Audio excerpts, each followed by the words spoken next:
நம்மோடு கூட இருக்கும்போது நமக்கு எதை குறித்தும் பயம் இல்லை. ஹல்லேலூயா, ஹல்லேலூயா. அவர் நம்மோடு கூட இருந்தார் அல்லது நாம் அவருக்குள் இருக்கிறதான வேலையில ஒரு சேனைக்குள்ளாக என்ன பண்ண முடியும்? பாய முடியும். மதில்களை தாண்ட முடியும். முடியாதது இந்த உலகத்தில் என்ன இல்லை, ஒன்றுமே கிடையாது. ஏன் சொன்னால் இந்த உலகத்தில் எல்லாவற்றையும் முடிந்தவர் நம்முடைய ஆண்டவராகிய இயேசு கிறிஸ்து. கர்த்தருடைய பரிசுத்த நாமத்திற்கு மகிமை உண்டாவதாக. எசேக்கியேல் தீர்க்க தரிசன புத்தகத்தில் ஹல்லேலூயா முதலாவது இந்த வருடத்தில் முதலாவது ஆண்டவர் பேசினதான நாட்களில், அதாவது கடந்த வாரத்தில் 1ஆம் தேதி. ஆனால் வேதம் என்ன சொல்லுகிறது என்று பார்க்கும்போது, அதே எசேக்கியேல் தீர்க்க தரிசன புத்தகத்தை நீங்க வாசிக்க வேண்டாம், 33ஆம் அதிகாரத்தில் பாருங்க. அப்பொழுது இஸ்ரவேலின் மலைகள் கடந்து போவார் இல்லாமல் அவ்வாந்தரமாய் கிடக்கும். இஸ்ரவேல் மலையில யாரும் போகாத பட்சத்துல ஒரு வீடு இருக்குன்னு சொல்லுங்க, அந்த வீட்டுல யாருமே குடி இல்லைன்னு சொன்னா அந்த வீடு எப்படி இருக்கும்? அந்த வீட்டை குறித்து பார்த்தீங்கன்னா நாளடைவில் அந்த வீட்டிலே மனித சஞ்சாரம் இல்லாமல் இருக்கும் பட்சத்துல நாளடைவில் பார்த்தீங்கன்னா யாரும் அதை இடிக்க வேண்டிய அவசியமே இல்லை, தள்ள வேண்டிய அவசியமே இல்லை. அதுவே தானாக என்ன பண்ணிடும், படிப்படியாக குறைந்து பார்க்கிறீங்களா குட்டி சேவர் மாதிரி ஆயிடும். மனுஷன் இருந்தாதான் அந்த இடம் எப்படி இருக்கும்? ஆண்டவர் சொன்ன ஏதேன் தோட்டத்திலே ஆதாம் ஏவாளை கொண்டு வந்து வைத்து ஆண்டவர் அவனிடத்திலே ஒரு காரியத்தை சொல்லுகிறார். என்னை என்ன பண்ணணும்? பண்படுத்தணும், பாதுகாக்கணும். 2 காரியத்தை ஆண்டவர் சொல்றார். அதை என்ன பண்ணணும்? பண்படுத்துகிறதான வேலை, பாதுகாப்பான வேலை. இது 2யும் நீதான் செய்யணும். அந்த பாதுகாப்பான வேலையை அவன் செய்யாத பட்சத்துல அங்கே பிசாசானவர் கிரியை செய்கிறதை பார்க்கிறோம்.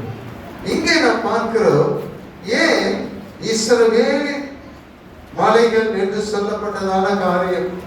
அது நாளடைவில் மலைகள் சூழ்ந்த பட்டணமாக எருசலேம் காணப்பட்டாலும் கூட அந்த மலை ஒரு நாளைக்கு என்னவா மாறப்போகுதா? பர்வதமாக. மலைகளின் கொடி முடியிலே தெய்வனுடைய அரசாட்சி அங்கதான் துவங்கும் என்று வேதாகமம் சொல்லுகிறது. அப்போ ஆண்டவர் சொல்லுகிறதான காரியம் என்ன? ஏசாயா தீர்க்க தரிசன புத்தகத்தில் 43ஆம் அதிகாரம் 19-20 வாசிக்கும் போது அது சொல்ற, இதோ நான் புதிய காரியங்களை என்ன பண்ணுவேன், செய்ய போகிறேன். அது என்னவா? வாசிங்க. இதோ நான் புதிய காரியத்தை செய்கிறேன். அது எப்படி?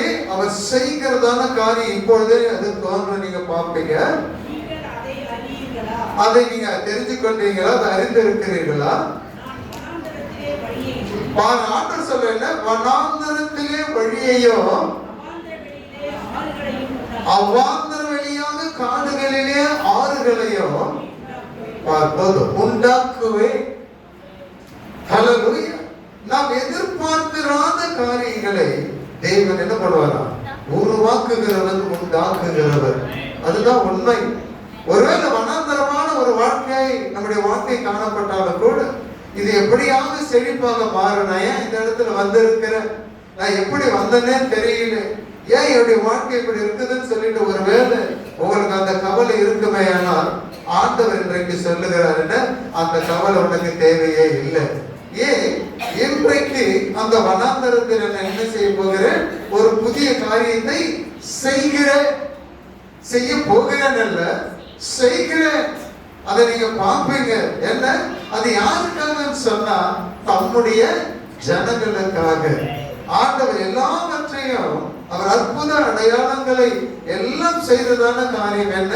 தம்முடைய ஜனங்கள் தேவனை நம்ப வேண்டும், தேவனை விசுவாசிக்க வேண்டும்.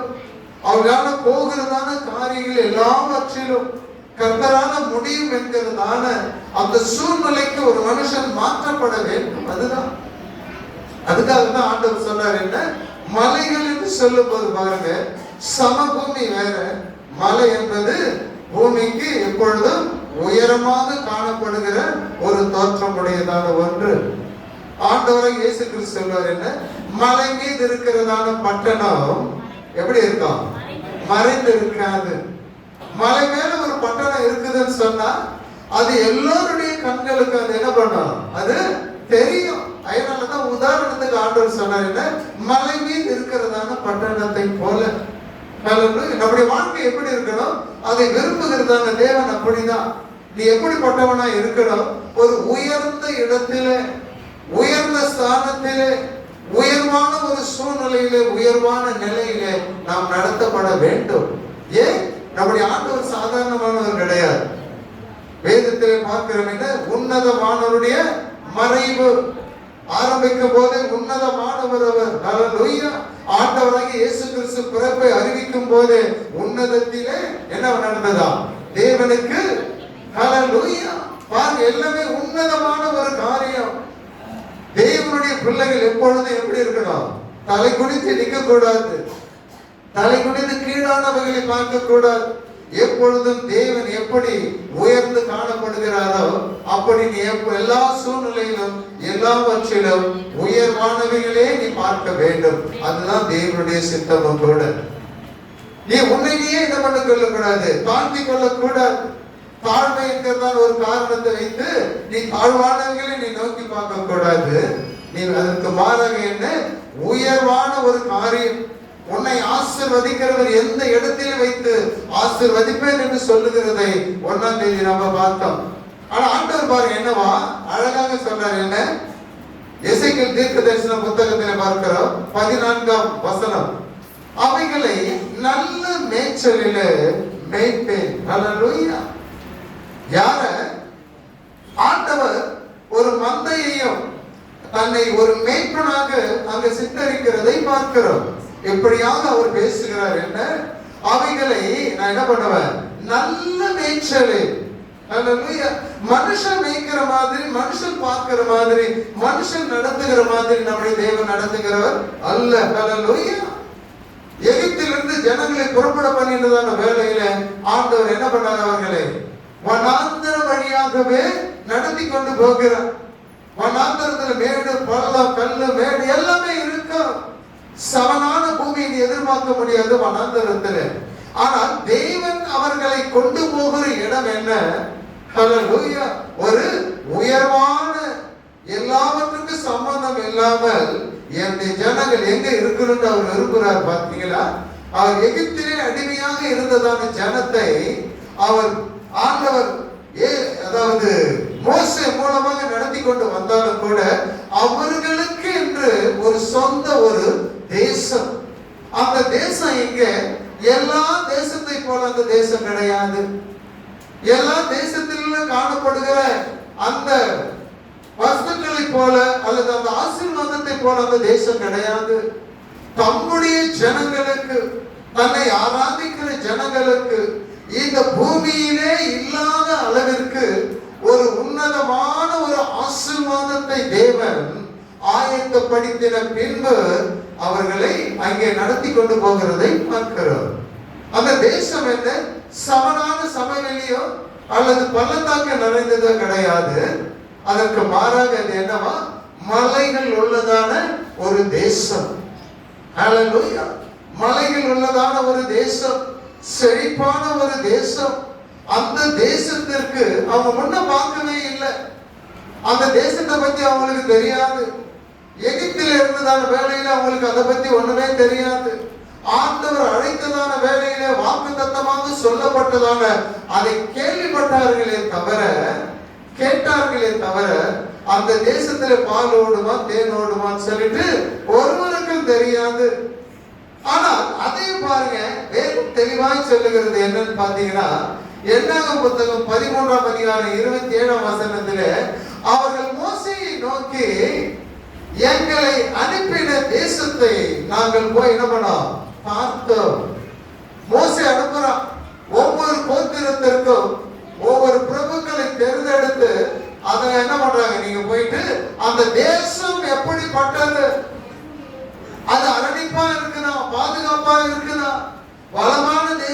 சொன்னா அங்க இருக்கிறவங்க எப்படி இருக்கிறாங்க, எல்லா சூழ்நிலையையும் அவர்களிடத்திலே சொல்லி அனுப்புகிறதான வேலையில இவர்கள் 40 நாள் பிரயாணமா அங்க உள்ள போய் எல்லாத்தையும் ஆராய்ச்சி அறிஞ்சிட்டு திரும்பி வந்து அவர்களுக்கு ரிப்ளை கொடுக்கிறார். என்னன்னு சொல்லிட்டு பாருங்க, அவர்கள் மோசேயை நோக்கி, எங்களை அனுப்பின தேசத்தை நாங்கள் போய் பார்த்தோம், அது பாலும் தேனும் ஓடுகிற தேசம்தான். ஹல்லேலூயா. எகிப்தில் இருக்கும்போது தெரியல, ஹல்லேலூயா, அது மோசேக்கும் தெரியாது, நடத்தி கொண்டு வந்ததான ஒருவனுக்கும் தெரியாது. ஆனால் அந்த தேசம் தெரிந்தது யாரு, ஒரே ஒருத்தர் யாருன்னு சொன்னா தேவனுக்கு மட்டும்தான் தெரியும். ஹல்லேலூயா. இந்த 40 வருடம் வனாந்தர வாழ்க்கையிலே அவர்கள் நடந்து வந்தாலும் கூட அந்த 40 வருடங்களுக்கு பின்பதாக தேவனாலே ஆயத்தப்படுத்தப்பட்டதான அந்த தேசத்தினுடைய ஹல்லேலூயா ஆசீர்வாதமானது உலகத்திலே காணப்படுகிற ஆசீர்வாதத்திற்கு ஒப்பானவைகள் அல்ல. உலகத்துல 10 கிலோ திராட்சை என்ன பண்ணுவான், 20 கிலோ 30 கிலோ திராட்சை கடி எத்தனை கொலை இருக்கா, இல்ல 50 60 இருக்கும். ஆனா போயிட்டு வந்த தேசத்துல ஒரே ஒரு திராட்சை கொலை எத்தனை பேர் தூக்கிட்டு வந்தான், 2 பேர் கஷ்டப்பட்டு தூக்கிட்டு வந்தான். 2 பேர் பொம்பளை மாட்டி அதை தூக்கிட்டு ரொம்ப கஷ்டப்பட்டு வந்தாங்க. அதெல்லாம் பார்க்கும் போதுதான் அவங்க என்ன பண்ணாங்க, அப்படிப்பட்ட பழத்தை சாப்பிடுறவன் எப்படி இருப்பான், நல்லா யோசனை பண்ணி பாருங்க. லோஞ்சா மாதிரியா இருப்பான். அங்க பார்க்கிறவங்க எப்படி இருந்தாங்களா, ராட்சதர்கள் போல. இவங்களுக்கு அவங்களுக்கு வித்தியாசம், பயங்கரமான வித்தியாசம். அவங்கள பார்த்தாவே பயம். ஏன், அங்க இருந்ததான ஆசீர்வாதத்தை அவர்கள் அனுபவித்ததான வேளையில ஏனாக்கியர்களாக இருந்தாலும் சரி, அந்த 7 விதமான ஜாதியாக இருந்தாலும் சரி, அதனுடைய வளமானது எப்படி இருக்கும், நல்லா யோசனை பண்ணி பாருங்க. நமக்கும் எத்தியோப்பியாவில் இருக்கிறதான பஞ்சத்தில் இருக்கிறதான கொண்டு வந்து நிறுத்தி பாருங்க, எவ்வளவு வித்தியாசம் இருக்கும். அவன் உடம்புல எலும்பு இருக்கும், மேல ஒரு தோல் மட்டும்தான் இருக்கும். ஆனா நம்ம போலதான் நடப்போம். ஆனா நாம அப்படி கிடையாது, எலும்பே தெரியாத அளவுக்கு தோலும் சதையும் மூடி இருக்கும். அப்ப ஏன்னா அங்க இருக்கிற சூழ்நிலை அப்படிதான் அவனுக்கு. இங்க நடக்கிற சூழ்நிலை, நாம சாப்பிடுற உணவு எல்லாமே எப்படி இருக்கு, நமக்கு ஏற்ற கொழுமையாக இருக்கிறபடியினாலே அங்க இருந்தவங்களை ஒண்ணுமே செய்ய முடியாது. ஆனா அந்த மலை தேசம் எப்படி இருக்குது, பாலும் தேனும் ஓடுகிற ஒரு தேசம். ஆண்டவர் பாருங்க, நம்முடைய ஜனங்கள் எப்படிப்பட்ட இடத்துல இருக்கணும் பாருங்க. அழகாக அழகாக சொன்னது, அவன் கட்டாத வீடு, கட்டாத பட்டணம். அது எப்படி இருந்ததா, அரணிப்பான ஒரு பட்டணம், யாருமே உள்ள நுழைய முடியாது. ஏன்னா அப்படிப்பட்ட ஒரு சூழ்நிலையில இருந்தவர்கள் கட்டணதான ஒன்று எல்லாவற்றையும் அவங்க மூலமாவே ஆண்டவர் செய்துட்டு எல்லாம் முடிச்ச பின்பு ஆண்டவர் தீர்மானம் பண்ணி இவங்களை கொண்டு வந்து அங்க வைக்கணும்னா அவங்களை எல்லாருமே காலி பண்ணணும். அப்ப மலை என்று சொல்லும் போது, மலைக்கு என்று சொல்லும் போது அங்கே தேவனாலே ஆசீர்வதிக்கப்பட்டதான ஆசீர்வாதம் எப்படி இருக்கும் என்பதற்கு ஒரு அடையாளம் எது என்று பார்க்கும்போது கானான் தேசம். ஆனால் இன்னொரு தேசத்தை, அதாவது இன்னொரு மலையை குறித்து பார்க்கும்போது வேதம் அழகாக சொல்லுகிறது. ஏசாயா தீர்க்கதரிசன புத்தகம் 35ஆம் அதிகாரம் 2ஆம் வசனம் பாருங்க. இங்க பார்க்கிற வேண்டும், கர்மேல் பர்வதம் என்ற ஒரு பர்வதம். அங்கே என்னவா, அங்கே அழகாக அந்த பர்வதம் என்ன, நல்ல செழிப்பானது, எல்லாமே அங்கு கிடைக்கும். ஹல்லேலூயா. அது ஒரு அலங்கரிக்கப்பட்டதான, அலங்காரத்துக்குரியதான மலை என்று அங்கே வேதாகமத்திலே பார்க்க பாருங்க. என்னவா, அதே வாசிங்க.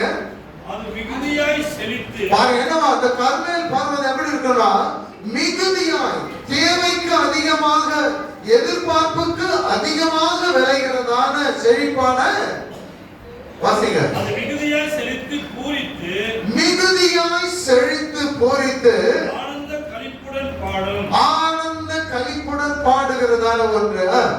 லீபனோனின் மகிமையும், பாருங்க என்ன அடுத்தது, என்ன, லீபனோனுடைய மகிமையும், கர்மேல் சாரோன் என்பவர்களின் அலங்காரமும், கர்மேல் சாரோன் என்களுடைய அலங்காரமும் அதற்கு அளிக்கப்படும். போதும். பாருங்க என்ன, இது ஒரு கர்மேல் என்கிறதான ஒரு மலை. அந்த மலையில என்னவா, மிகுதியாய் ஒருத்தன் விதைக்கிறான், அவன் எதிர்பார்க்கிற ஒரு காரியமா இருக்கும், ஆனா என்ன அங்க நடக்கிற காரியம் சொன்னா, இவன் எதிர்பார்க்கிற அளவிற்கு பன்மடங்கு அதிகமாய் கொடுக்க விளைகிறதான ஒரு இடம் தான் கர்மேல் பர்வதம். ஹல்லேலூயா. ஆண்டவர் பாருங்க அப்படிப்பட்ட இடத்துல தான் கொண்டு போயிட்டு எலிசாவை வைத்திருந்தார். வேதாகமம் அழகாக சொல்லுகிறது என்ன, எலிசா எப்படி அந்த கர்மேல் பர்வதத்தில அவன் இருக்கிறதை வேதாகமம் வெளிப்படுத்துகிறதை பார்க்கிறோம். சுனேமியால் அவன் கர்மேல் பர்வதத்தில் இருக்கிறதான தேவனுடைய மனுஷனிடத்திற்கு வந்தார் என்று பார்க்கிறோம். அப்ப பாருங்க, ஆண்டவர் ஒரு ஊழியக்காரனுக்கு மட்டும்தான் அல்ல, தம்மால் தெரிந்து கொள்ளப்பட்டு அழைக்கப்பட்ட எல்லா ஜனத்திற்கும் தேவன் வைத்திருக்கிறதான இடம் எதுன்னு சொன்னா ஆசீர்வாதமான இடம். அல்லேலூயா. நீ நினைப்பதற்கு மேலாக தேவன் அந்த இடத்தை ஆசீர்வாதமாக மாற்றி வைத்திருக்கிறது தான் தேவனுடைய செயல். புதிய காரியம் என்று பார்க்கும் போது அதுதான். அதனால்தான் ஆண்டவர் சொல்ல ஏசாயா தீர்க்கதரிசி மூலமாக, இன்றைக்கு நான் ஒரு புதிய காரியத்தை நான் உங்களுக்கு செய்ய போகிறேன். அது என்ன?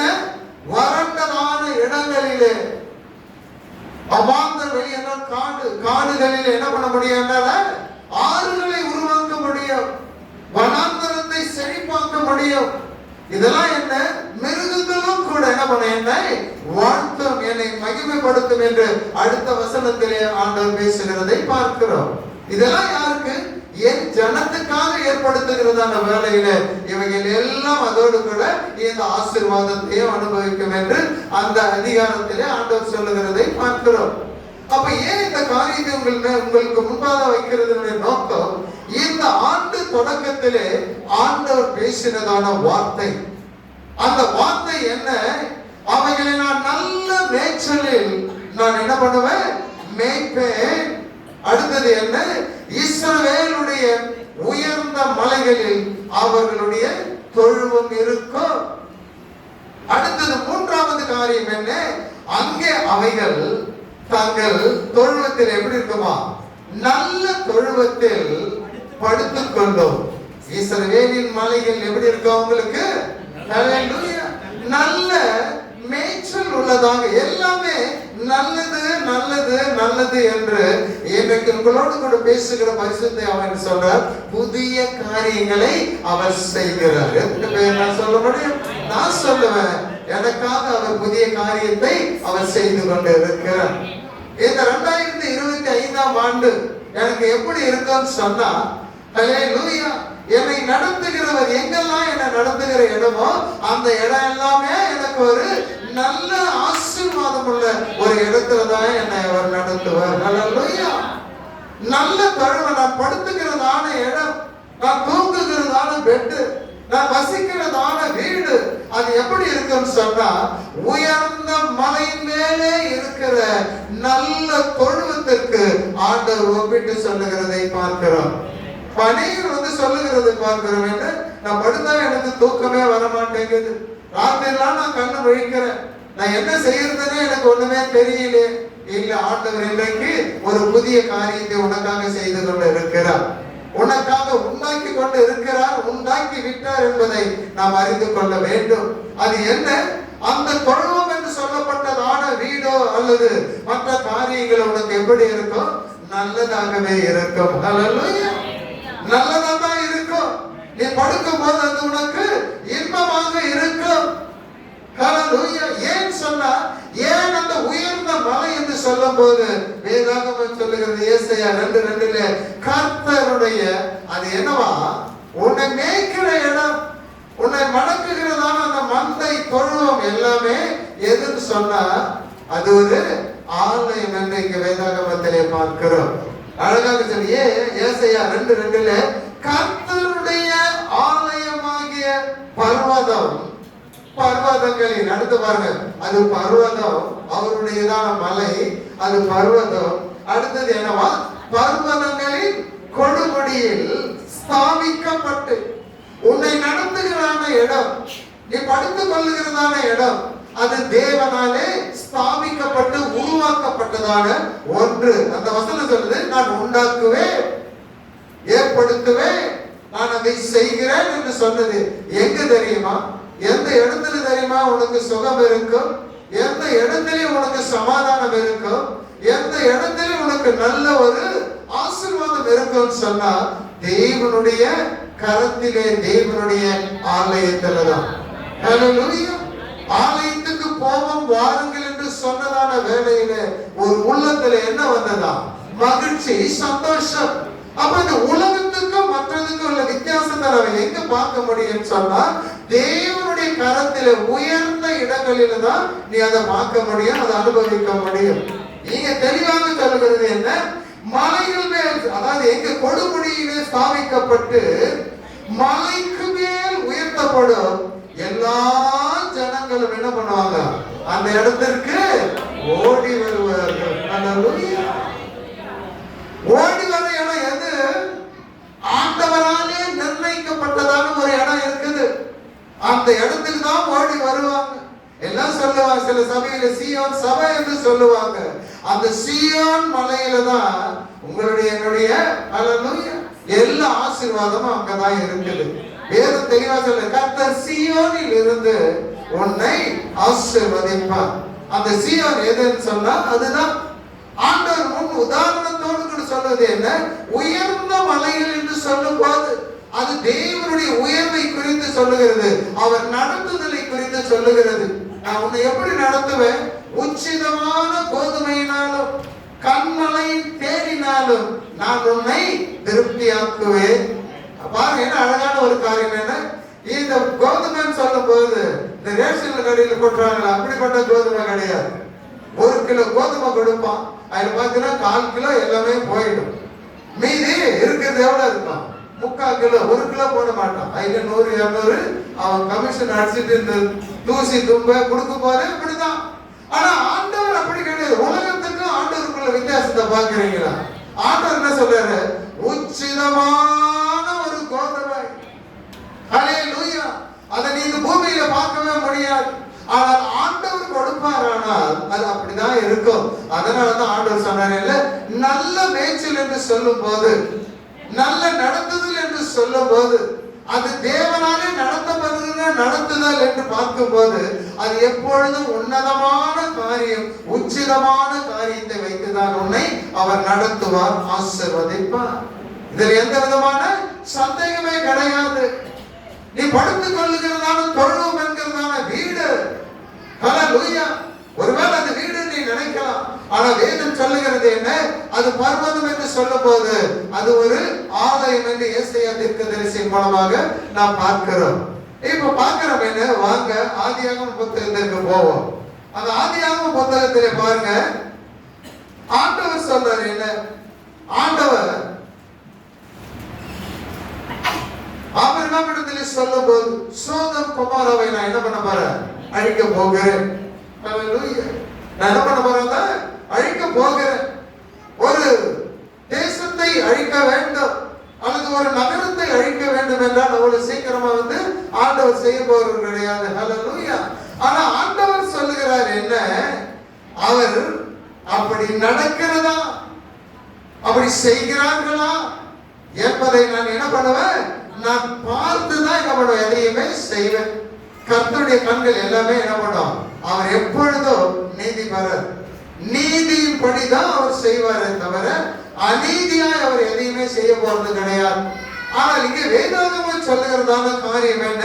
சோதோம் கொமோரா பட்டணங்களை அவர் அழிக்க வருகிறதான வேலையில் 3 பேரா வராங்க. ஆனா ஆண்டவர் என்ன பேசிட்டு போயிடுறாரு. ஆனா 2 தூதர் மட்டும் என்ன பண்றாங்க? அவங்க மட்டும் வராங்க. அப்படி வருகிறதான வேலையில வேதாகமம் சொல்லுகிறது, அந்த வழியில யார் இருக்கிறான்? லோத்து உட்கார்ந்துட்டு இருக்கிறான். அந்த லோத்து உட்கார்ந்து இருக்கிறதான வேலையில அவனை தாண்டிதான் என்ன பண்ண முடியும்? சோதோம் கொமோராவுக்குள்ளே அவன் போக வேண்டும். அவனுக்கு அடுத்துதான் போகணும். அவளை பார்த்த உடனே அவனுக்கு தெரியுது, இவங்க யாரோ ஒரு வித்தியாசமான ஆட்கள். ஹல்லேலூயா. இப்படிப்பட்ட ஆளை நம்ம இதுவரையும் நம்ம பார்த்ததே கிடையாது. இந்த இடத்துல நான் பார்த்ததே கிடையாது. இங்க பார்க்கிறவங்க எல்லாமே எப்படிப்பட்டவங்களா இருக்காங்க? துன்மார்க்கரா இருப்பாங்க அல்லது தேவனுக்கு விரோதமான காரியங்களை செய்கிறவங்க தான் அவன் பார்க்கிறான். ஒவ்வொரு நாளும் தன்னுடைய அந்த இருதயத்துக்குள்ளே வேதனை தான் அவனுக்கு அதிகமாக பெருகி கொண்டிருந்தது. காரணம் என்ன? தேவனிடத்திலிருந்து வரப்போகிறதான ஆக்கினை தீர்ப்பு எப்படி இருக்கும், இதெல்லாம் அறியாமல் இப்படி என்ன பண்ணிட்டு இருக்காங்க, செய்துட்டு இருக்காங்களேன்னு சொல்லிட்டு சோதம் கொமோராவுடைய என்ட்ரன்ஸ்லயே அவன் என்ன பண்ணிட்டு இருக்கிறான், உட்கார்ந்துட்டு இருக்கிறான். ஹல்லேலூயா. ஆனா வேதம் சொல்லுகிறது என்ன, கிழக்கு வெளுக்கும் போது 15ஆம் வசனம் பாருங்க, ஆதியாகமம் 19:15.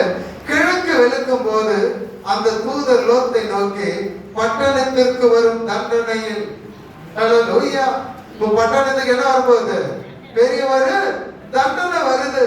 நீ அழியாதபடிக்கு எழுந்து உன் மனைவியையும் இங்க இருக்கிற உன் 2 குமாரத்திகளை அழைத்து கொண்டு போய் என்று சொல்லி அவனை துரிதப்படுத்தினார்களாம். ஏய் சீக்கிரம் எழுந்துரு, இந்த பட்டணத்துக்கு என்ன வரப்போகுது, ஆபத்து வர போகுது. சபரமாக்க ஏறி திறக்க போறாங்கன்னு சொன்னா முன்கூட்டி என்ன பண்ணுவாங்க, அனௌன்ஸ் பண்ணுவாங்க. அதிகமா பண்றது கிடையாது, திறந்து விட்டுட்டு பிறகுதான் அனௌன்ஸ் பண்ணுவாங்க. வந்து எல்லாத்தையும் அடிச்சுட்டு போன பிறகுதான். ஆனா ஆண்டவர் அப்படி கிடையாது பாருங்க. ஹல்லேலூயா, ஹல்லேலூயா. நீதிமான் ஒருத்தன் இருக்கிறன்னு சொன்னா அவனையும் துன்மார்க்கனோடு கூட சேர்த்து அழிக்கிறவன் நம்முடைய தேவன் கிடையாது. ஹல்லேலூயா. அவருடைய கண்கள் எப்படி இருக்குது, நீதிமான்கள் மேல் நோக்கமாய் இருக்குது. இங்க ஒரு நீதிமான் என்ன பண்ணிட்டு இருக்கிறான், அக்கிரமம் அநியாயங்களை பார்த்து கொண்டு அந்த என்ட்ரன்ஸ்ல வழியில உட்கார்ந்துட்டு இருக்கிறான். அவனோடு கூட சொல்றாங்க, உன்னுடைய ஜீவன் தப்பித்துக் கொள்ள வேண்டும் என்றார். என்ன பண்ணணும், இந்த இடத்தை விட்டு நீ உடனே புறப்பட்டு ஓடி போயிடணும். ஹல்லேலூயா. ஆனா அவன் செஞ்சானா, அவன் தாமதித்து கொண்டு இருக்கும் போது சொல்லிக்கிட்டே இருக்கிறாங்க, அவன் எழுந்து போற மாதிரியே கிடையாது. கர்த்தர் அவன் மேல் வைத்த இரக்கத்தினாலே, ஹல்லேலூயா, இங்க இருக்கிற ஒவ்வொரு நீதிமன்றம் மேலும், ஹல்லேலூயா, நீ அடம் பிடிச்சுக்கிட்டு நீ எதை செய்து கொண்டு இருந்தாலும் கூட தேவன் யாரா, அவன் மீது வைத்த இரக்கத்தின்படி நீ உங்கள் மேல என் மேலும் ஒவ்வொரு நாளும் இரக்கத்தின் தேவன். ஹல்லேலூயா. நீ என்னென்ன காரியங்களிலே அடம்பிடிச்சு அப்படியே இருக்கிறியோ உன்னை விட்டுறது கிடையாது. ஆண்டவர் உன் மீது என்ன பண்ணுவார், அவர் இரக்கத்தினாலே அந்த புருஷர் அவன் கையையும் அவன் மனைவியின் கையையும் அவன் 2 குமாரத்திகளின் கையை பிடித்து அவனை பட்டணத்திற்கு வெளியே கொண்டு போய் விட்டார்கள். பார்த்தாங்க, சொல்லி சொல்லி பார்த்தாங்க, இவன் எழுந்திருக்கிற மாதிரியே தெரியல, அவன் மனைவி வர மாதிரி தெரியல, அவன் 2 மகள்களும் வர மாதிரி தெரியல. பார்த்தாங்க 2 பேரும், இவங்க 3 பேர் 4 பேருக்கு கையை பிடிச்சிட்டு இழுத்துட்டு போறான். மிஞ்சி போக முடியுமா, தூதனுக்கு எவ்வளவு பலன் இருக்கும். ஹல்லேலூயா. அப்படியாக இழுத்து கொண்டு போய் சோதம் கொமோரா பட்டணத்திற்கு வெளியே விட்டு, முதலிலே சொல்லப்பட்டதான காரியம், உங்கள் ஜீவன் தப்பிக்கணும்னு சொன்னா இவர்களை விட்டு நீ என்ன பண்ணணும், ஓடி போகணும். ஹல்லேலூயா. உன் மாமன் இருக்கிறான், மச்சான் இருக்கிறான், அக்கா இருக்கிறாங்க, தம்பி இருக்கிறாங்க, இல்லது அப்பா இருக்கிறாங்க, அம்மா இருக்கிற, இது எதையுமே நீ பார்க்க கூடாது. அந்த ஜீவனை பார்த்தீங்கன்னா அந்த ஜீவனோடு கூட நீ என்ன பண்ணணும், அழிந்துதான் போகணும். நீ அவர்கள் இடத்திலிருந்து உன்னை நான் என்ன பண்ணிருக்கிற, பிரிச்சுட்டேன், பிரிச்சு இழுத்துட்டு வந்து தூரம் என்ன பண்ணிட்டேன், விட்டுட்டேன். இனி நீ என்ன பண்ணக்கூடாது, அந்த இடத்துல நிற்கவே கூடாது. அவர்கள் வெளியே கொண்டு போய் விட்ட பின்பு என்ன சொன்னாங்களா, அவர் உன் ஜீவன் தப்ப ஓடிப்போ. எத்தனை காரியம் சொல்ல, ஒண்ணு ஓடணும், 2வது என்ன பண்ணணும், திரும்பி சோதம் குமாரன் நீ பார்க்க கூடாது, அந்த அழிவை நீ பார்க்க கூடாது, பின்னிட்டு பாராதே. அடுத்தது பாருங்க, இந்த சம பூமியில் நீ என்ன பண்ணக்கூடாது, எங்க நிக்க கூடாது, எந்த இடத்துல நீ நிக்க கூடாது. என்னால ஓட முடியுமா, இது தேவனால கொடுக்கப்படுகிறதான ஒரு வார்த்தை. அந்த வார்த்தைக்கு என்ன இருக்குது, ஜீவன் இருக்கிறது, பலன் இருக்கிறது, வல்லமை இருக்கிறது, ஆவி இருக்கிறது. அவர் சொன்னா அப்படியே நடக்கும். கிழவனா இருந்தா கூட நீ ஓடுன்னு சொன்னா எழுந்து அவன் என்ன பண்ண முடியும், ஓட முடியும். ஏன்னா அவனுக்கு இல்ல அந்த பலன், தேவனுடைய வார்த்தைக்கு இருக்கிறது அந்த பலன். இங்க பாருங்க, என்னவா, சமபூமியில் எங்கும் இல்லாதே நீ அழியாதபடிக்கு நீ எங்க போனா. ஆண்டவர் என்ன சொல்றாரு பாருங்க, ஒரு மனுஷனை அழிந்து போக கூடாது, இந்த உலகத்தில் நீ கஷ்டப்படக்கூடாது, இந்த உலகத்தில் சோர்ந்து போக கூடாது, வேலனற்றவனாய் வாழக்கூடாது. நல்ல பலத்தோடு, நல்ல ஆசீர்வாதத்தோடு, நல்ல செழிப்போடு நீ வாழணும்னு சொன்னா தேவனாலே நிர்ணயிக்கப்பட்டதான ஒரு இடம் ஒன்று உண்டு. அதுதான் என்ன? இங்க வேதம் சொல்லுகிறது, சமபூமி அல்ல. என்ன பண்ணணும்? மலைக்கு நீ ஓடிப்போ. அவன் சொல்றான் பாருங்க, என்ன? மலைக்கு நீ ஓடிப்போ. ஒவ்வொன்றுக்கும் என்ன பண்றான்? ஏதாவது ஒரு காரியத்தை அவன் சொல்லிக்கிட்டு தான் இருக்கான் பாருங்க. அதுக்கு லோத்து அப்படி அல்ல, ஆண்டவரே நீ சொல்ற மாதிரிலாம் கிடையாது. நான் வயசானவனா இருக்கிறேன், என்ன போய் மலைக்கு ஓடுன்னு சொன்ன என்னால எங்க ஓட முடியும் அப்படின்னு தான் அவன் நினைச்சுக்கிட்டு அவன் சொன்னான், என்ன? உமது கண்களில் உமது அடியேனுக்கு கிருபை கிடைத்ததே, என் பிராணனை காக்க தேவரில் எனக்கு செய்த கிருபையை பெரிதாக விளங்க பண்ணினேன். எல்லாத்தையும் ஆண்டவரை மகிமைப்படுத்த. அவன் சும்மா ஒண்ணே இல்லை, ஆண்டவரே என்ன ஜீவனை காக்கும்படி இப்படிலாம் என்னை கொண்டு வந்து வைத்திருக்கிறேன்.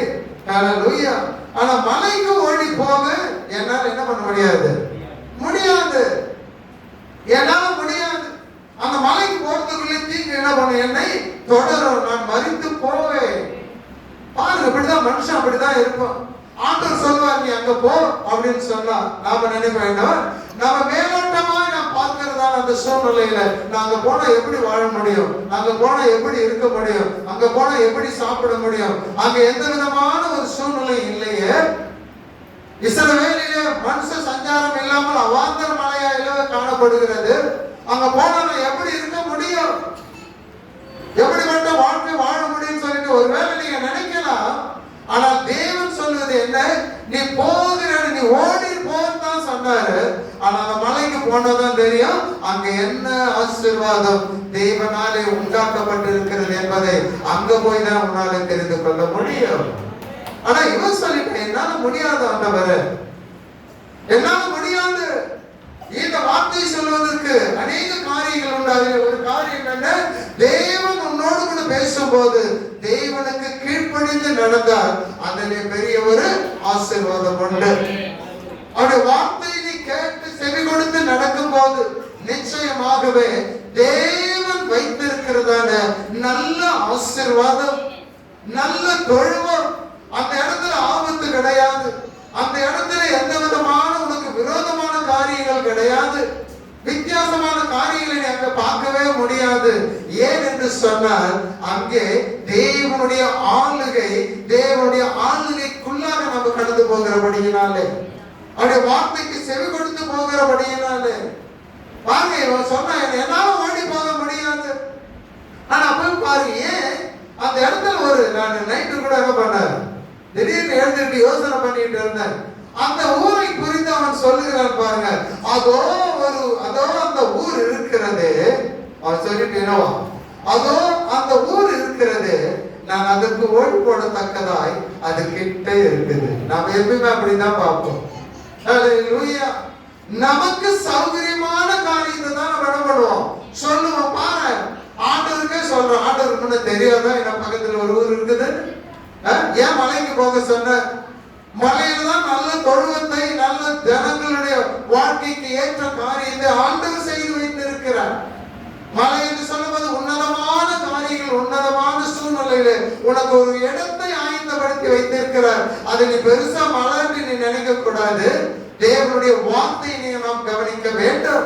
இவன் சொல்றான் என்ன சொல்லிட்டு, அதோ அந்த ஊர் இருக்கிறதே, நான் அதற்கு ஓடி போடத்தக்கதாய் அது கிட்ட இருக்குது.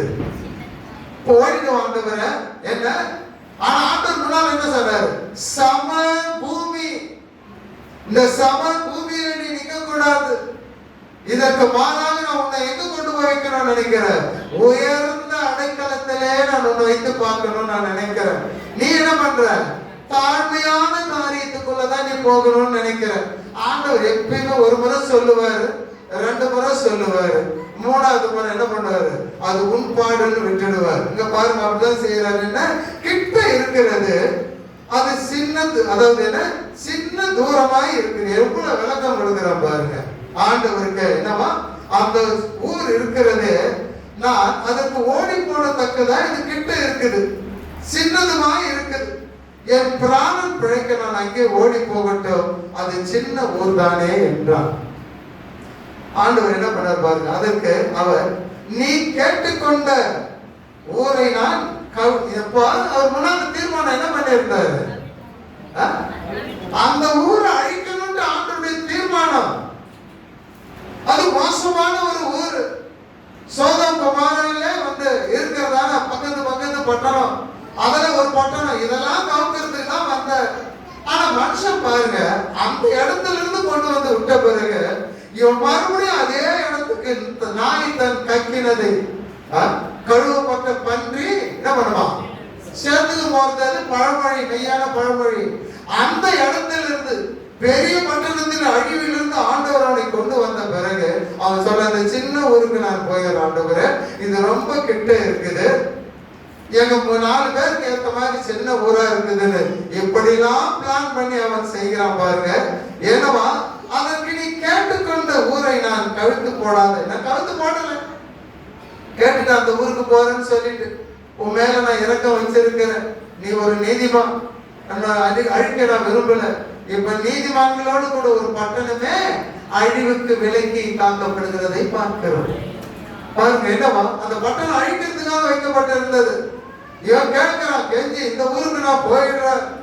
வேணாம், மலைக்கு ஓடி போ. நான் மலையில நான் வைத்திருக்கிறதான காரியம் உனக்கு தெரியாது, ஆனா நீ அங்க போயிடு. ஆனா சொல்றேன், நான் போறதுக்குள்ளே செத்துருவேன், நான் பிழைக்கவே மாட்டேன். ஆண்டவர் சாகணும்னு சொன்னா அவங்களோட கூட சேர்த்து சாவடிச்சிருக்கலாம்ல. இவனை பிரித்து கொண்டு வர வேண்டிய நோக்கமே தேவையில்லாத ஒன்றுதானே. ஆனா இவன் பாருங்க, மனுஷனுடைய நிலைமை அப்படிதான், எல்லாத்தையும் மறந்துடுவோம். இப்படிலாம் சொல்லி ஆண்டவரை இறங்க பண்ணும் போது பாருங்க, ஆண்டவர் என்ன பண்ணாரு? நீ கேட்டுக்கொண்டபடியே என்ன பண்ண? அந்த ஊரை நான் கவிழ்த்து போடல. இந்த விஷயத்திலும் உனக்கு நான் என்ன பண்ணிருக்கிறேன்? அனுக்கிரகம் பண்ணினேன். எவ்வளவு நல்ல தேவன் பார்த்தீங்கன்னா. ஆண்டவர் சொல்ல, ஒரு புதிய காரியத்தை ஒரு மனுஷனுக்கு எப்படிலாம் உருவாக்குகிறார் பாருங்க. அவன் கேட்டுக்கொண்டபடியே இறங்கி இந்த விஷயத்திலும் முதல்ல எழுந்துருன்னா அனுபவிச்சு உட்காந்துட்டு இருந்தான். புரிஞ்சு அவனை தூக்கிட்டு வந்தாங்க. இப்ப பாக்குறோம் என்ன, இன்னொரு அடம் பிடிக்கிறான். என்ன, நம்ம மலை தேசம் எனக்கு வேணாம், இந்த சின்ன ஊர் இருந்தாவே போதும்னு சொல்லிட்டு அந்த விஷயத்துல தேவன் அவனுக்கு என்ன பண்ணாராம்? அனுக்கிரகம் செய்தார். அதனால என்ன நடந்தது? ஏன் அழிக்கப்பட்டதான அந்த சோதம் குமாரனுடைய நிலை? ஹல்லேலூயா. அந்த ஊர்ல இருக்கிற ஜனம் இருந்தாங்க, அந்த ஊர்ல ஜனம் இல்லாம இல்லை. ஆனா இவர்கள் செய்ததான அவர்களை காட்டிலும் ஒரு மோசமான ஒரு செயலை செய்தபடியினாலே அங்கே 2 சந்ததி உருவாகிறதை பார்க்கிறோம். ஒன்று மோவாப், இன்னொன்னு அம்மோன் புத்திரன். கடைசி 2 வசனங்களிலே பார்க்கிறோம். அதே அதிகாரத்தில் தேவன் சொன்னபடி அவன் மலைக்கு ஓடி போய் இருந்தால் இந்த சபிக்கப்பட்டதான இந்த சந்ததி இந்த பூமியிலே வந்திருக்காது. ஹல்லேலூயா. அப்ப தேவன் அவர்களுடைய சந்ததிக்கே விட்டபடியினாலே இங்கே ஒரு மோசமான ஒரு சூழ்நிலை உருவாவதற்கு என்ன காரணம் என்று பார்க்கும்போது, தேவன் நிர்ணயித்ததான இடம், தேவன் சொன்னதான அந்த காரியம், அதற்குள்ளே அவன் பிரவேசிக்க மனது இல்லாத இருந்தபடியினால அநேக சாக்கு போக்கு சொல்றான். அப்ப நம்ம இதுல இருந்து என்ன ஆண்டவர் இன்றைக்கு நமக்கு வெளிப்படுத்துகிறதுடைய நோக்கம் என்ன? ஆண்டவர் ஆயத்தப்படுத்தி வைத்ததான இடத்தை அங்கே வெளிப்படுத்தின பின்பு இன்றைக்கு நமக்கு சொல்லுகிறதான ஒரு காரியம் என்ன? மலை என்று சொல்லும் போது உயர்வா இது என்னால முடியுமா? ஏற முடியுமா? அல்லது நடக்க முடியுமா? மலையை போன்று இப்படிப்பட்டதான சூழ்நிலையில என்னால நான் எப்படி வாழ முடியும் சொல்லிட்டு ஒருவேளை உங்களுக்குள்ள எண்ணமும் சிந்தனை இருக்குமே, ஆனால் அதை இன்றைக்கு விட்டுவிட வேண்டும். ஆண்டவர் சொல்லுவதனுடைய நோக்கம் என்னன்னு பார்க்கும்போது, அந்த எசேக்கியேல் தீர்க்கதரிசன புத்தகத்திலே அவர் அழகாக சொல்லும் போது அவர் சொன்னதான காரியத்தினுடைய இன்னொன்று என்ன? நம்மை அவர் பிரித்து கொண்டு வருகிறதை பார்க்கிறோம். மற்ற ஜனங்களிடத்தில் இருந்து ஹல்லேலூயா அவைகளை ஜனங்களிடத்திலிருந்து புறப்படவும் தேசங்களில் இருந்து சேர பண்ணவும் நம்ம என்ன பண்ணார் ஆண்டவர்? மற்ற ஜாதி ஜனங்களிடத்திலிருந்து நம்மை பிரித்து கொண்டு வந்து அதனுடைய நோக்கம் என்ன? பரிசுத்தம் உள்ளவர்களாக மாற்றி நம்மை ஆசீர்வதிக்க வேண்டும் என்பதுதான் பிதாவினுடைய சித்தமும் நோக்கமும். ஹல்லேலூயா.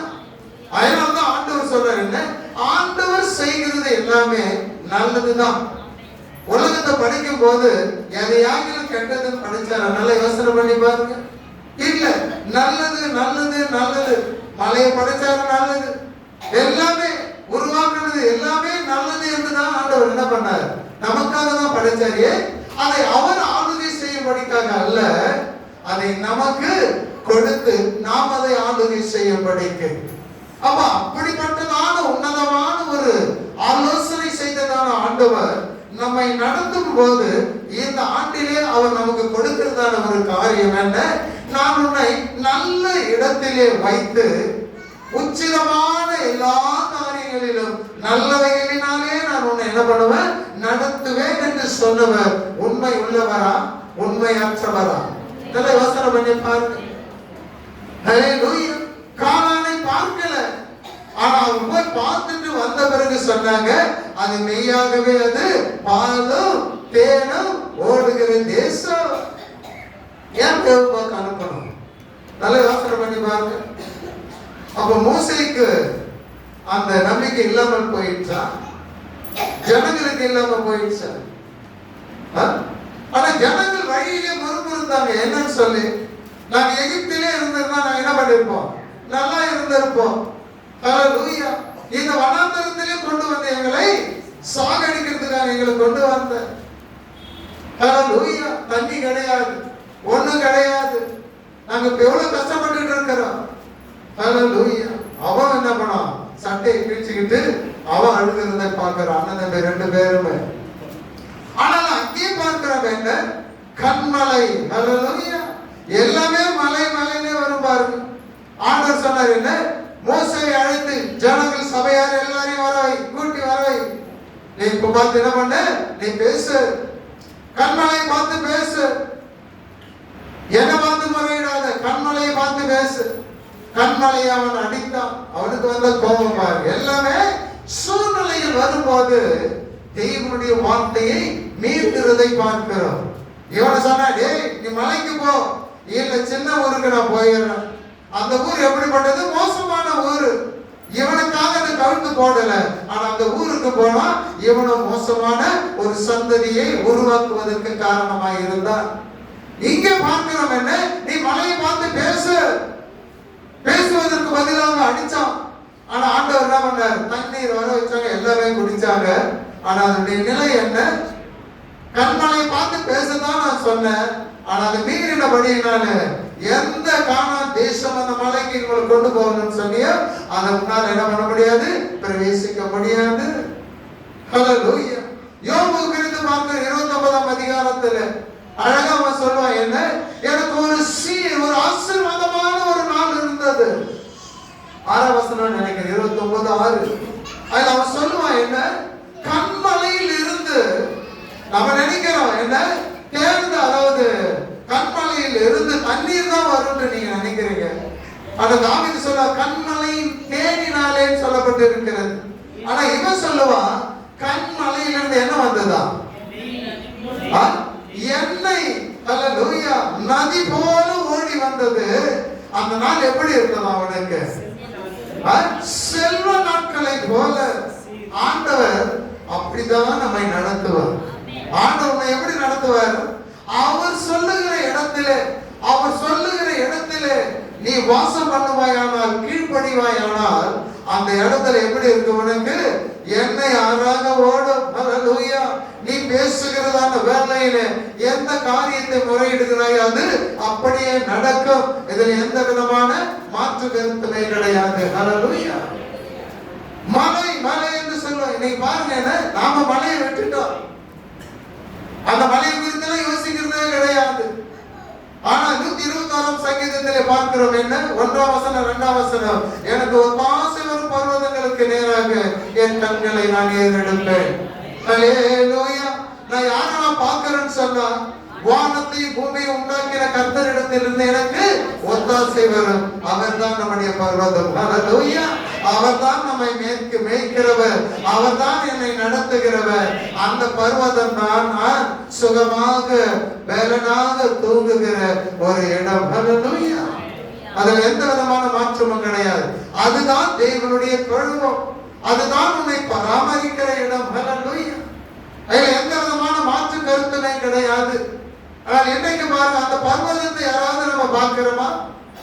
ஆனா இந்த சங்கீதக்காரன் பார்த்தான், எனக்கு ஒத்தாசை எங்க இருந்து வருது, எனக்கு பலன் எங்க இருந்து வருது, என்னை ஆதரிக்கிற இடம் எது, என்னை போஷிக்கிற இடம் எது, என்னை நடத்துகிற இடம் எது, இந்த உலகத்திலே நான் வாழ்வதற்கு என்று எல்லா சூழ்நிலையும் ஏற்படுத்துகிற இடம் எது என்று பார்க்கும் போது வேதாகமத்திலே சொல்லப்பட்ட வண்ணமாய் நல்ல மலையாகிய அந்த மலைகளிலே ஹல்லேலூயா நமக்கு ஒரு தொழுவம், ஒரு வீடு, ஹல்லேலூயா, நல்ல சாப்பாடு எல்லாமே அந்த பர்வதத்தில் இருந்து நமக்கு கொடுக்கப்படுகிற ஒன்று.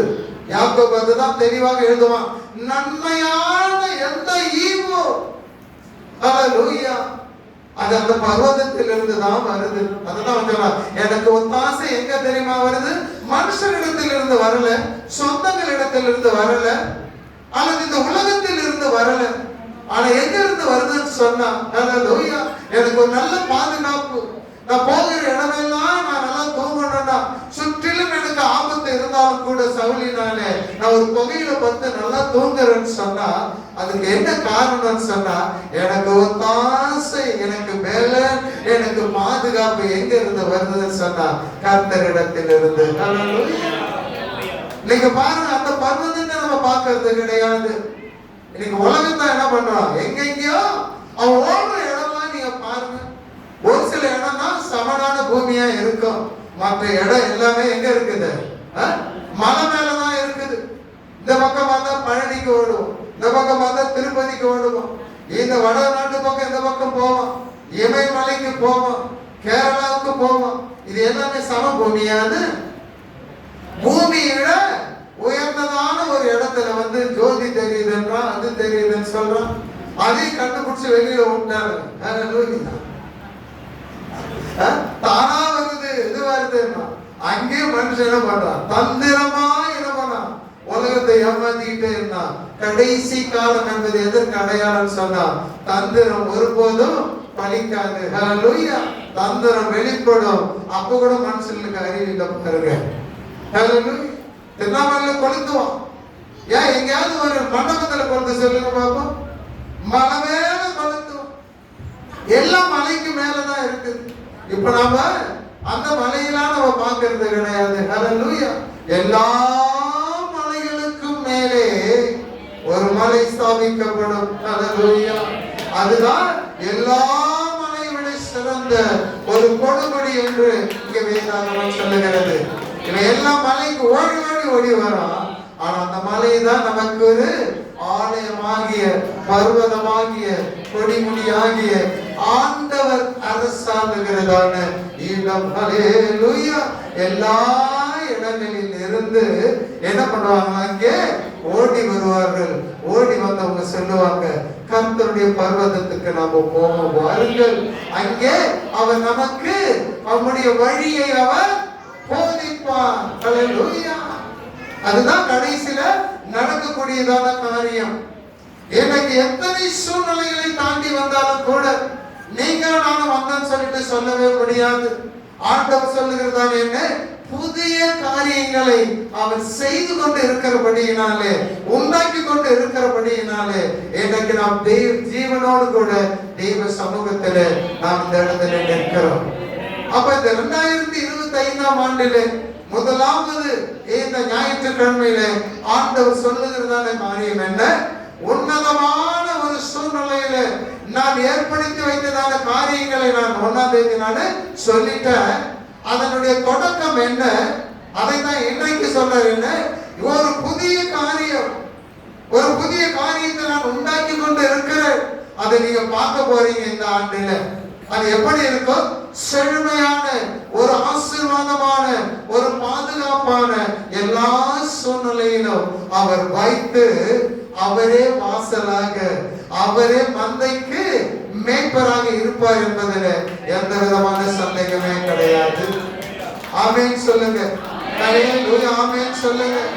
அநேக தீர்க்கதரிசிகள், அநேக ஊழியக்காரர்கள் சொல்றாங்க, இந்த ஆண்டிலே அநேக காரியங்கள் நடக்க போகிறது, அநேக காரியங்கள் நடக்க போகிறது, ஜனங்களுக்கு விரோதமாக அநேக காரியங்கள் நடக்கும்.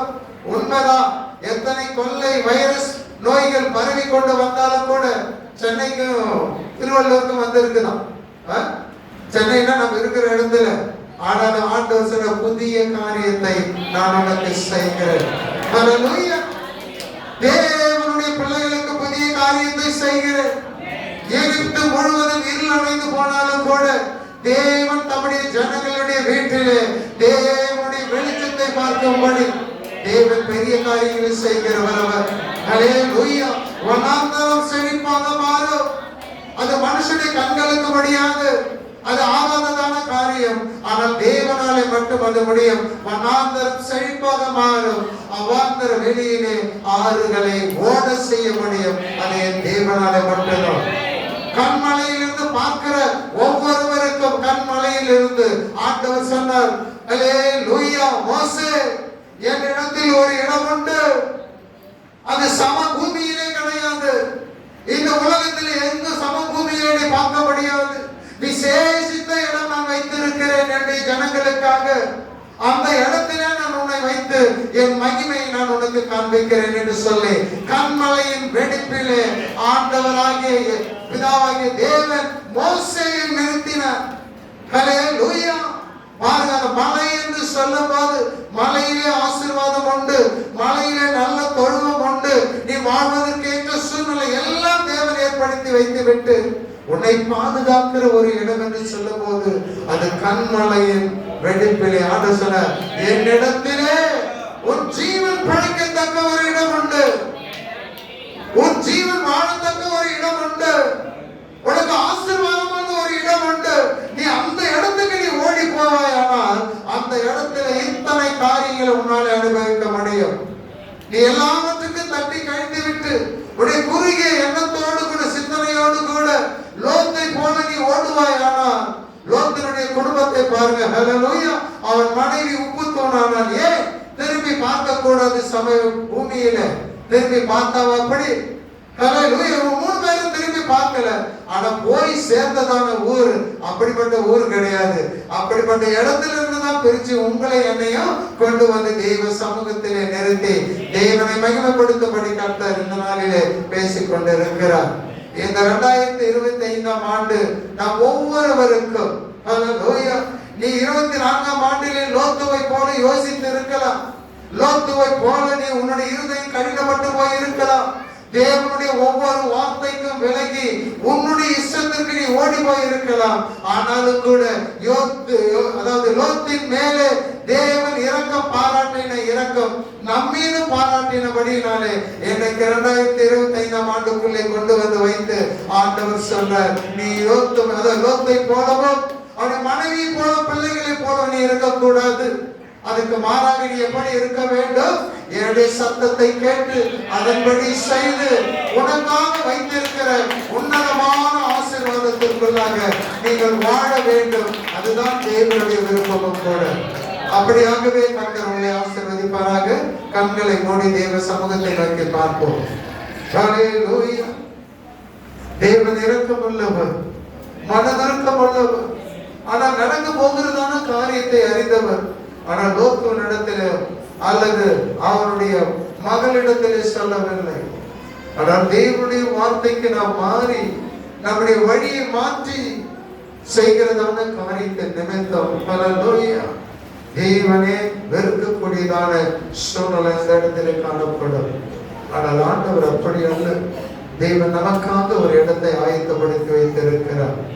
எப்படி இஸ்ரவேல் ஜனங்களுக்கு ஹல்லேலூயா இஸ்ரவேல் ஜனங்கள் அந்த எகிப்திலே பட்ட பாடுகளுக்கு அதனுடைய காரியங்கள் எல்லாவற்றிற்கும் ஒரு இளைப்பாறுகிற இடமாக, வேதனை இல்லாத ஒரு இடமாக, சமாதானம் உள்ள ஒரு இடமாக, பாதுகாப்பான ஒரு இடமாக ஆண்டவர் கானான் தேசத்தையே உருவாக்கி வைத்திருந்தார்.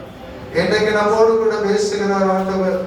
இந்த உலகத்திலே கோணலும் மாறுபாடான சந்ததியிலே நாம் வாழ்ந்து கொண்டு இருந்தாலும் கூட தேவன் நம்மை நடத்துகிற விதத்தை இன்னைக்கு நம்மோடு கூட அவர் பேசிக் கொண்டு இருக்கிறார். ஆண்டவர் சொன்ன, நான் உன்னை நல்ல இடத்திலே வைத்து நான் உன்னை நடத்துவேன், உன்னை நான் போஷிப்பேன். இன்றைக்கு அவர் அதுதான் சொல்லுகிறார். ஒரு புதிய காரியம் என்ன? கடந்த வருடத்தில் இருந்தது போல அல்ல, இந்த வருடத்தில் எனக்கு ஆசீர்வாதமான ஒரு நல்ல இடம். ஹல்லேலூயா. நான் நினைப்பதற்கு மேலாக தேவன் எனக்கு எப்படி அந்த கர்மேல் பர்வதத்திலே தேவன் உருவாக்கினதான காரியம் என்ன? ஒன்று அல்ல, ஒன்றுக்கு பதிலாக 100 அல்ல, எப்படியாக கணக்கிட முடியாத அளவிட முடியாததான செழிப்பான ஒரு மலை தேசமாக வைத்திருந்தார். அப்படியாக இன்றைக்கு நீர் எங்களுக்கு வாக்கு பண்ணி இருக்கிறீர் ஆண்டவர். எங்களுடைய குறைவுகளை எல்லாவற்றையும் ஆண்டவர் தாமே எல்லாவற்றையும் அதிகமாய் செய்கிற தேவன் நீர் ஆண்டவர். அதிகமாய் நீர் எங்களுக்கு கொடுக்கிற தேவன் நீர் ஆண்டவர். எல்லாமே நன்மையான ஈவாக நன்மையாய் செய்கிற தேவன். நாங்கள் நன்றாய் உறங்கத்தக்க வீட்டையும் இடத்தையும் வேலை செய்கிற இடத்தையும் அந்த இடம் முழுவதையும் ஆண்டவரே உம்முடைய பாதுகாப்பினாலே நீ நடத்த போகிறேன். அதற்காக நன்றியோடு கூட ஸ்தோத்திரிக்கிறேன். பிள்ளைகள் ஒவ்வொருவரையும் ஆசீர்வதியும் ஆண்டவர். உம்முடைய இன்னும் ஆசீர்வாதத்தின் கரங்கள் இந்த பிள்ளைகளை ஆண்டவரே நீர் பிடித்து உம்முடைய கரத்தின் மூலமாக அந்த ஆசீர்வாதத்திற்குள்ளாக வழி நடத்தும்படிக்காக ஒப்பு கொடுக்கிறேன்.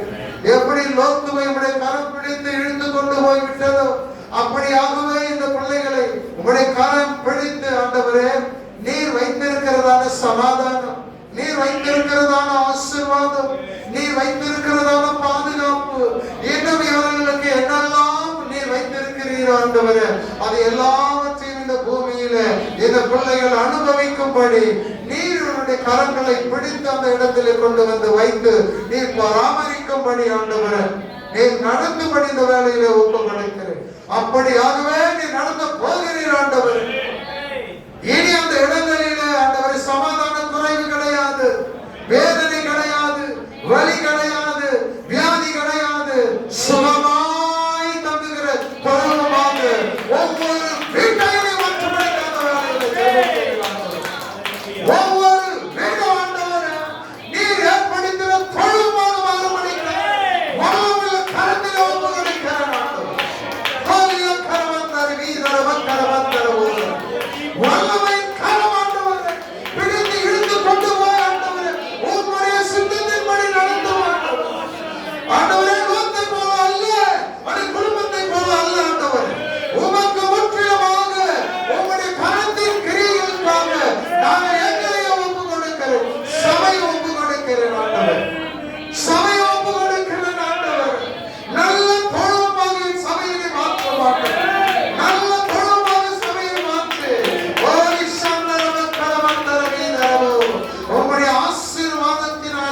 பிள்ளைகள் ஒவ்வொருவரையும் நிரப்பி சமாதானத்தோடு சந்தோஷத்தோடு பலவீனங்கள் நீங்கி வியாதிகள் நீங்கி எப்பொழுதும் குதிக்கிறவர்களாக மகிமைப்படுத்துகிறவர்களாக ஒவ்வொரு குடும்பத்தையும் மாற்றுவதற்காய் ஸ்தோத்திரம். நடந்து போகிறதற்காய் நன்றி ஆண்டவர். அப்படியாகவே நீ செய்ததற்காய் நன்றி.